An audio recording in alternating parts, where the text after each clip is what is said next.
So Markus, it's tradition in our podcast that our guests get to introduce themselves. I forewarned you. Yeah, right? You did. So why don't you tell our viewers a little bit about your background? Where did you come from? What did you study? You have a very illustrious career. Oh. No. You have to give credit where credit is due. Oh, thank you very much, but it's not that special.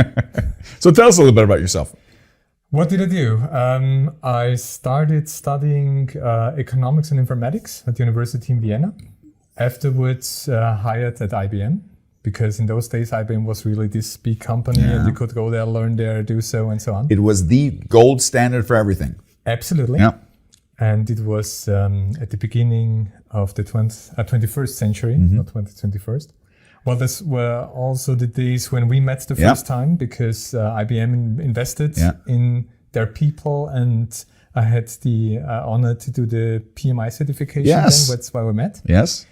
But then there was in 2003 or 4, I guess, the first, let's say, decrease in employees at IBM, because business was not going that well. So I went away from IBM and came to Raiffeisen, where I stayed then for a pretty long time, I guess about more than 10 years. As a point of reference, Raiffeisen, or RBI as it's sometimes called, the mother company, is one of the largest banks in Central Eastern Europe and one of the biggest banks in Austria, with a long tradition. Absolutely. And in those days, by the way, it did not exist as Raiffeisen Bank International, because it was founded in the late 2007-8, I guess. Yeah. So you actually got to participate in that East expansion where they... Absolutely. Yeah. So I started there as a project manager, and then there was a little bit of luck, let's say, in the game, because there came a topic up which was quite important out of regulatory circumstances. It was Basel II. And this is also the reason why I came in touch with all the Eastern European banks from. So you had to align with Basel II in headquarters, and then you had to go to the 7, 9 different national subsidiaries that you had throughout Eastern Europe. We had 16. In 16! Total. Wow. Yes. Yeah. And I did not do the head office stuff. This was another team. But a colleague and myself did it for all the network units. So did it mean I turned from a project manager formally to a program manager. We had local projects there and brought them into compliance over a time, I guess, of close to 3 years. And finally had the successful sign-off from the Austrian National Bank on this, which was required to proceed for the bank and keep their banking license. So a highly strategic, valuable, and important, essential project. Absolutely. When this was finished, I raised the question, what should I do now?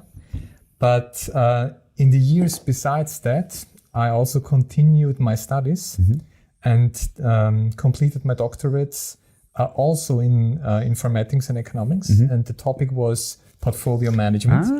So very good. I guess the baseline why we come to the topic today. And what I made up my mind is what you were questioning before, namely how to structure a portfolio and a project portfolio, not a product portfolio, a project portfolio, to gain the most value for the company out of it. And when we're talking about value, I'm not talking about the value in a period from 1 year, for example, to maximize the turnover or whatever, but really to maximize the come out for the development of the company over the next decades, to make them ready. So not just short-term or mid-term, but actually long-term planning. Absolutely, absolutely. And when starting this, and I guess we'll come to this back a little bit later, is I also raised my mind, how do I know or what are the criteria to structure it to make them long-term? Okay. I think that's going to be a hot topic, We'll come back to it later. Just finishing the CV then,